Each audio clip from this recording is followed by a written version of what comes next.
Can you tell a difference between a really well-crafted joke and like a spark of actual connection?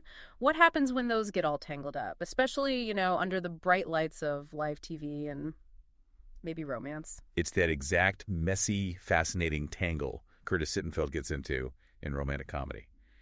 We're following Sally Milz. She's a writer for a live sketch show, and her life just takes these unexpected turns. Right. So we're diving into Sally's world, behind the curtain at TNO. I think something like Saturday Night Live, her interactions with the musician host Noah Brewster, and just the whole pressure cooker these writers are working in. And yeah, inside that intense creative space, you see intentions, you see the performance of the camera, and maybe something genuinely authentic starting to happen between Sally and Noah. We're really trying to unpack what's real, in these high-stakes collaborations and potentially relationships. Okay. Actually, before we dig deeper into Sally's story, have you had a chance to look at Mindful Moments on our YouTube channel? Oh. Yeah, it uses AI to analyze books, and it's really designed to get you thinking, spark your own reflections about the stories that, shape how we see things. Good stuff. Okay, so let's get into Sally's story. Where do we start? Well, we're dropped right in. It's Monday night, post-show routine for Sally. Okay. She's unwinding after T&O, grabbing takeout, chatting with her stepfather. It immediately grounds you on her life outside the craziness of live TV. Right, that contrast. And her stepfather, Jerry, he offers this really well-meaning but maybe slightly out-of-touch view on her work, which is so pop culture heavy. Yeah. He supports her, absolutely, but in his own way, like sending these formal email critiques of sketches, he doesn't always quite grasp. It really highlights that gap, doesn't it? Yeah. Between her intense professional world and her personal connections. Definitely. And then we get a look inside the writer's room, and it's maybe not the super focused, glamorous thing people imagine. No, not always. Sally observes that these long writing nights, often more about performance, kind of playful distraction mixed in with the actual work. What's interesting there is how you have this intense external pressure make, funny stuff, constantly butting up against this sometimes chaotic, maybe less than efficient creative reality. The book shows this great mix, you know, writers genuinely plugging away next to others who are, finding more creative ways to fill the time and the details. Like mentions of Fitbits and kale juice right alongside the usual comedy writer stuff. Right. It just brings that whole culture to life. You might even see similar dynamics in your own work, right? Yeah. That balancing act between looking productive and actually doing the deep work. It really paints a picture of this very specific, almost theatrical kind of workplace. And then, the sketches start forming. Sally pitches an idea to Noah, the musician host. Right, the cheesemonger sketch. Yeah, about him as a cheesemonger whose cheeses somehow relate to his love songs. And that pitch, Yeah. it perfectly captures Sally's comedic voice, doesn't it? Finding humor where romance meets the absurd. And Noah's reaction in that moment, kind of puzzled. That's telling, too.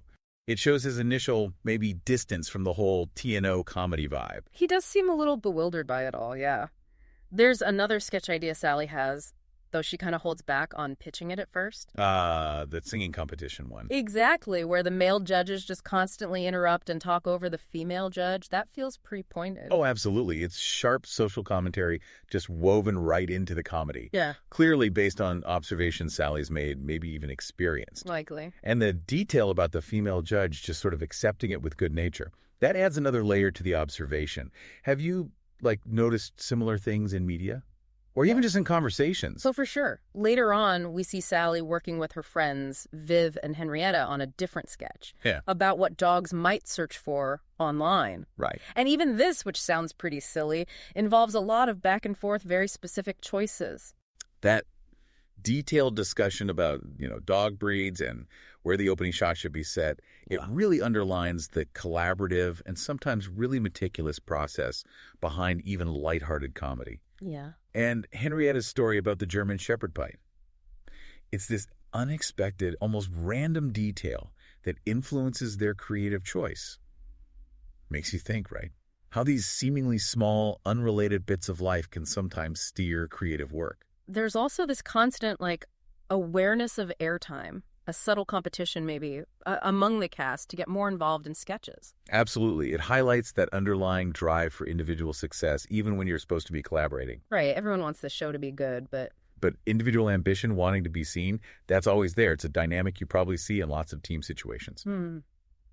As the week unfolds, we get glimpses of personal stuff too, right alongside the work. A cast member, Annabelle, posts these cryptic things on social media, hinting at a breakup with another cast member, Danny. Right, the office drama. And Danny himself, he has some, let's say, forward interactions with Sally in the office. Yeah, Danny's casual, almost murmured comments to Sally. They really spotlight a particular kind of workplace culture that seems to just exist at TNO. The lack of clear boundaries he shows is pretty striking. It really is. It makes you consider how different workplaces set up or don't set up those kinds of boundaries. It definitely feels like a place operating by its own, maybe unspoken and maybe questionable rules for professional conduct. Then Sally ends up in this late-night editing session with Noah.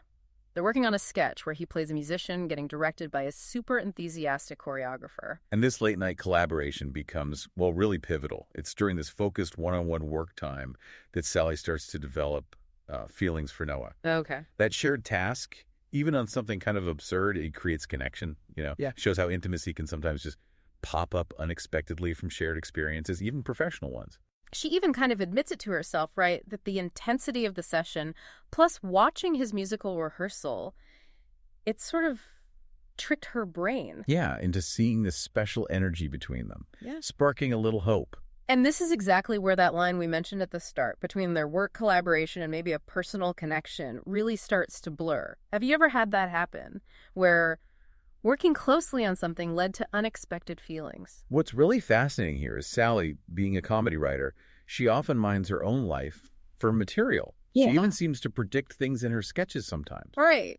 And now she finds herself in a situation that feels like it could be lifted straight from a romantic comedy script. The Danny Horst Rules sketch, the one that jokes about perceived imbalances in attractiveness in couples. Mm-hmm. It ironically becomes this backdrop to her own growing feelings for someone she might see as, quote, out of her league.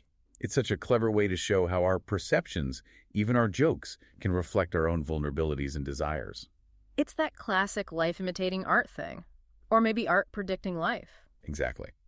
Then there's that moment Noah comes to Sally's office, supposedly about the choreographer sketch.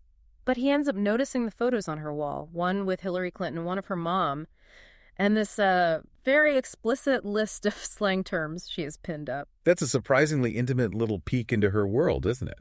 And Noah's almost casual reaction to that pretty jarring list. It's quite telling. Yeah, what does that signal? Well, maybe a level of comfort. Yeah. Or acceptance. Or at least a professional kind of ease that lets him just keep working without awkwardness.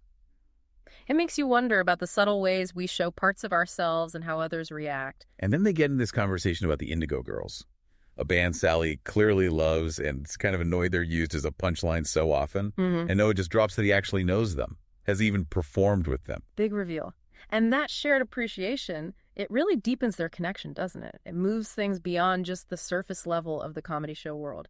It reveals this common ground in their musical taste, maybe their values too. Sally's passion defending the band, and Noah's genuine link to them.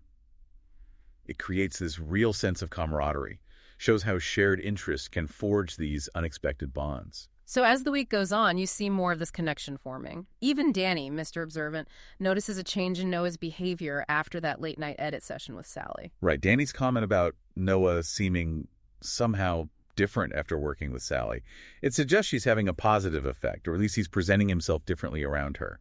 It's interesting how our interactions can subtly shift how we act, isn't it? For sure. So by the end of the week, even though there are some professional bumps, like the Danny Horst Rules sketch getting cut, Yeah, that happens. Sally and Noah's connection seems, well, real. They exchange numbers. There's this definite sense that whatever is happening might continue beyond just this one show week. Yeah. Exactly. The end of their work week leaves this real possibility just hanging there. Yeah. That initial awkwardness, the professional distance, it's clearly shifted into mutual curiosity, maybe attraction. Makes you think about those times in your own life, perhaps, where a work relationship kind of hinted at something more.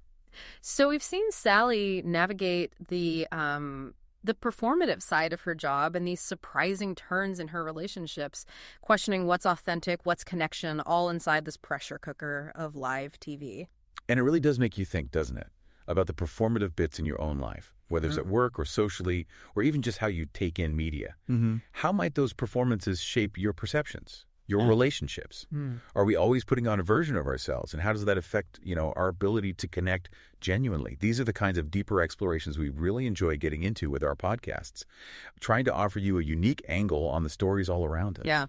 And if this discussion got you thinking, definitely check out Mindful Moments over on our YouTube channel for more of those AI-powered book analyses. And if you want to dive into Sally's world yourself, there's a link to purchase romantic comedy right there in the show notes.